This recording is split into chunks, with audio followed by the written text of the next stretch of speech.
A perfect couple walks toward the wedding hall amid flowers and applause. They slowly make their way to the altar. He's talented, she's beautiful, truly a match made in heaven, like a prince and princess from a fairy tale. They step into the halls of marriage, marrying the man she loves. Does that guarantee her happiness? Come with me into Maupassant's The Dowry, a story that wakes you like from a dream and batters the soul like a driving rain. The tale takes place in 19th century France, near Paris, in the city of Boutigny. Miss Jean Cordier is pure and lovely, graceful and naive, a gentle, charming young lady. Some pretty girls can be a little simple. Born to wealth, Jean was doted on from childhood. Her father prepared a 300,000 franc dowry, hoping she'd choose the right husband. It was a hefty sum for the time, worth close to 10 million today. Everyone knew about Jean's enormous dowry. A notary, Simon, Mr. Lebrumont, was strikingly handsome, fine-featured and impeccably mannered. Simon was about to take over another man's notary office and urgently needed capital. Hearing of Jean's fortune, he began to court her. Of course, a heartthrob like him could win any girl with ease.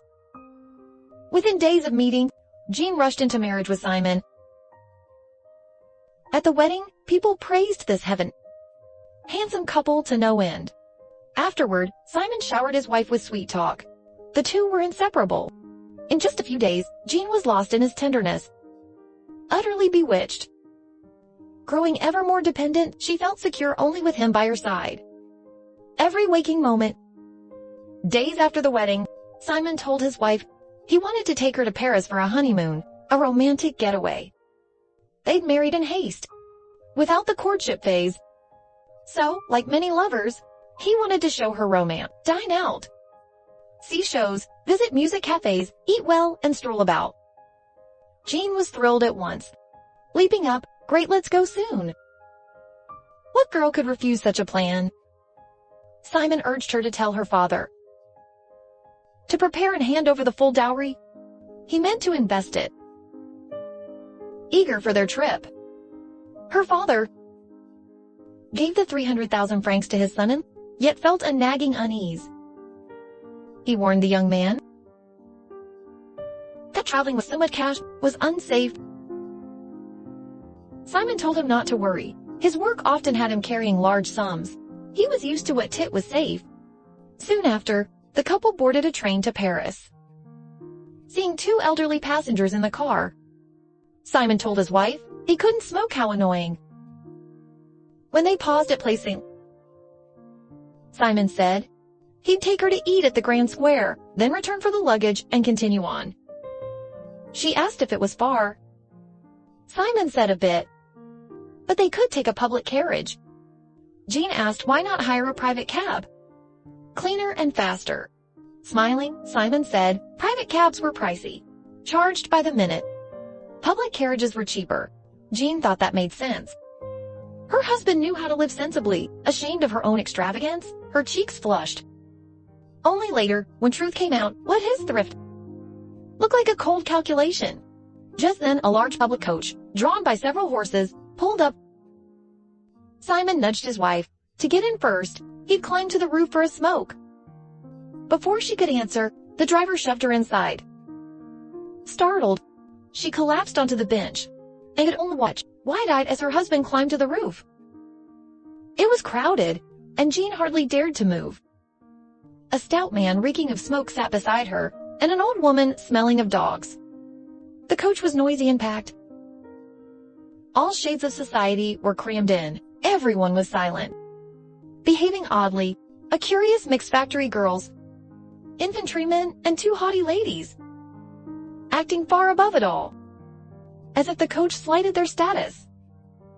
There were also two nuns, undertakers, and more. This whole crowd looked absurd and comical, like clowns performing on a stage, with Jean, the only actor, unaware she was playing a tragedy. As the coach jolted along, heads bobbed like waves, faces twitching with each bump. Everyone grew drowsy, a little dazed. Jean stared blankly ahead. Her husband had gone to smoke instead of staying. He didn't have to smoke. Feeling neglected, She grew quietly upset. The coach stopped and started. The two nuns got off. Others got on. A red-faced, exhausted cook, basket in arms, reeking of grease and sour food. Then a coachman, reeking of horse dung. Then a man with fetid feet. His stench filled the car, making it hard to breathe. The entire coach was a stew of foul smells, making Jean retch, tears welling in her eyes. She wanted to cry. A pampered rich girl. She'd never suffered like this. How far is it? She thought. Why aren't we there yet? Why hasn't he come down? Did we miss our stop? He's been up there so long. He must be tired. Thinking that she felt a pang for him. Soon, the passengers all got off. Jean was the only one left. End of the line, the driver shouted. He called and called before Jean realized he meant her. Have we arrived? She asked. The driver barked. I've called you dozens of times. She told him to call her husband down from the roof. He waved impatiently. There's no one up there. Everyone's gone. Only you remain. Jean panicked. She asked, incredulous, when did my husband get off? Long ago, the driver sneered. Looks like you've been swindled. She refused to leave, but climbed down, saw the empty roof, and broke down crying in the square. She had no idea what to do, lost and sobbing utterly at sea. She still didn't understand what had happened. All her money was with her husband. She had only 2 francs on her, not enough even to get home. She suddenly recalled a cousin living nearby, just enough for the fare there. So Jean hailed a carriage to her cousin's place. As she got out, her cousin was leaving for work. Seeing her, he was shocked. Jean, why are you here? Seeing her in tears, he hurried to ask what happened. Jean told him she'd lost her husband. Sensing something off, he asked where. On a public coach, she said, and explained everything. When he learned her entire dowry was with her husband, he slapped his thigh. It's over. You've been duped. Your husband ran off with the money. He's a swindler. Jean still couldn't accept it. Double blow of losing both love and fortune made her faint on the spot. Her cousin panicked, tending to her, forgetting work, and told the maid to prepare lunch for 2. Maupassant's The Dowry is far more than a simple tale of marrying the wrong man. It's a cold mirror, reflecting the cruel reality beneath romance, a society that equated women with dowries, an era when a handsome face could be traded for wealth.